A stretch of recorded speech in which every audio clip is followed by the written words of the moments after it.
सबसे पहले तो मैं आपका बहुत मशहूर हूँ कि आपकी मीडिया टीम ने न सिर्फ मुज़फ़्फ़राबाद में तमाम इलेक्शन प्रोसेस को वॉच किया, बल्कि यहाँ से मीरपुर, कोटली और बिमर तक आप तशरीफ़ ले गए।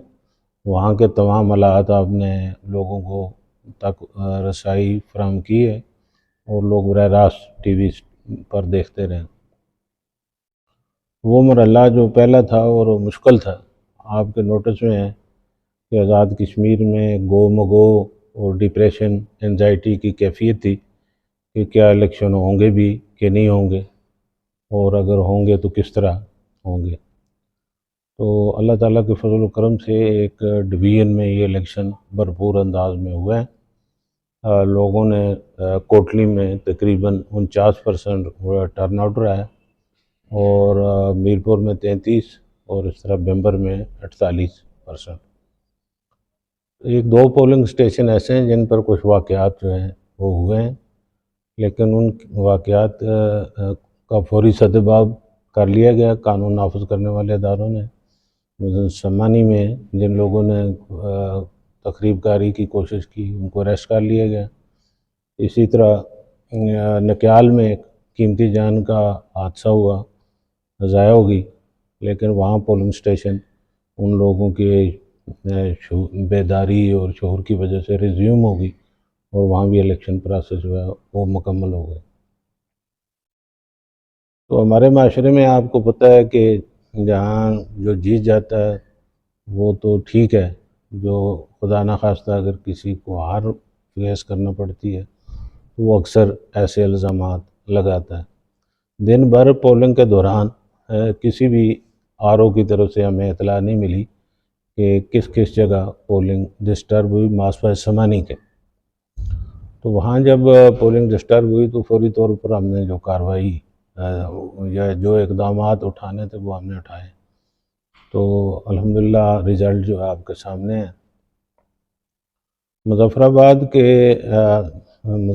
डिवीज़न में जिसमें मुज़फ़्फ़राबाद, हटिया और नीलम शामिल है, इसके अलावा माजरीन की 12 नशिस्तों पर 2 अगस्त को इंतख़ाबात होने जा रहे हैं।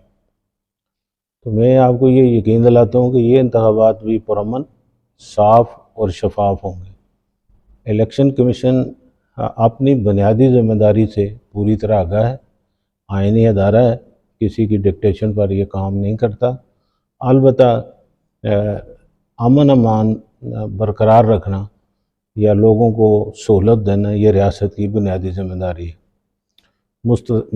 मुख्तलिफ़ स्टेक होल्डर जो हैं उनके साथ मिलकर हमने एक सिक्योरिटी प्लान जो है वो तश्कील दिया हुआ है और जो फोर्सेस मीरपुर में तैनात थी उन्होंने मुज़फ़्फ़राबाद मूव कर लिया है। कुछ मकामी फ़ौज भी तैनात कर दी गई है। तो इलेक्शन के दिन पोलिंग स्टेशन पर वाफर मकदार में सिक्योरिटी तैनात होगी जो लोगों की हिफाजत करेगी। लोगों को घर से आने में, वापस जाने में कोई दुश्वारी पेश नहीं आएगी और आज़ादाना तौर पर वो अपने वोट का इस्तेमाल कर सकेंगे। थोड़ा मुश्किल तरीन इंतखाब है हालात की वजह से, लेकिन लोग अगर तब्दीली चाहते हैं तो मेरी उनसे ये अपील होगी कि वो तशद्दुद के रास्ते के बजाय वोट की पर्ची से तब्दीली लाएं और आज सही फ़ैसला करने का दिन है। अपना मुंतखब और पसंदीदा बंदा मुंतखब करें ताकि वो 5 साल उनके मसाइल का जो हल करे, ना कि वो रूठ के घर बैठ जाएं।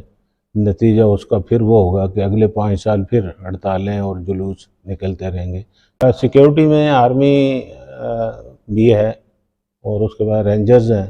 उसके बाद ये पहली दफ़ा हुआ है कि सिंध, बलूचिस्तान, केपी के और गिलगित से भी, पंजाब से भी पुलिस, इस्लामाबाद पुलिस, इस सब लोगों के वाफर मकदार में दस्ते जो हैं वो मौजूद होंगे। तो जो हसास तरीन पोलिंग स्टेशन हैं उन पर 8 लोग होंगे जिसमें आर्मी पर्सनल भी होंगे और जो उससे कम हसास हैं वो 6 हैं और इस तरह कम उससे कम 4।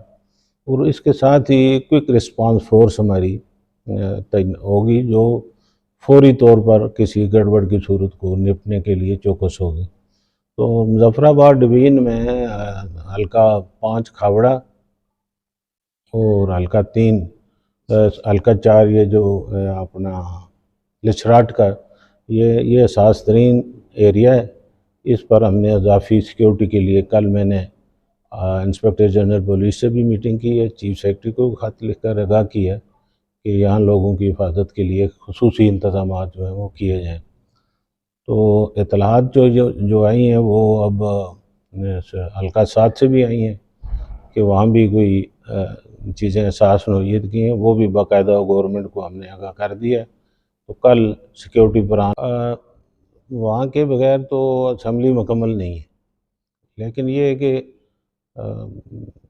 हुकूमत साजी के बारे में अभी इस मरहले पर कुछ नहीं कहा जा सकता, इसलिए कि शायद हालात अगर इस तरह ही रहते हैं तो ये मुमकिन है कि पुंछ डिवीज़न की जो डिस्ट्रिक्ट पुंछ की जो सीटें हैं उन पर शायद इंतखाब आगे पीछे हो सकें, लेकिन बाग, हवेली और अजीरा, अब्बासपुर इसमें इंतखाबात मुमकिन है, ये हम ज़रूर कराएंगे जी। वही सिक्योरिटी प्लान है। एहसास पोलिंग डिक्लेयर करने के लिए असूली तौर पर जो डिप्टी कमिश्नर है और एसपी हैं, दीगर सिक्योरिटी अदारे हैं, ये मिलकर रिपोर्ट करते हैं। जो रिपोर्टें हमें मौसूल हुई उन पर हमने नफरी का इजाफा कर दिया और इंशाल्लाह वहाँ भी फ़ौज की निगरानी में होंगे, रेंजर्स भी होंगी और बाकी पैरा मिलिट्री फोर्सेस भी होंगी। कोशिश ये होगी कि इंतखाबात पुरअमन रहें, कोई डिस्टर्बेंस जो है वो ना हो, और अगर कोई डिस्टर्बेंस करने की कोशिश की गई तो ज़ाहिर है ये फोर्सेस जो हैं उनको आईनी हाथों से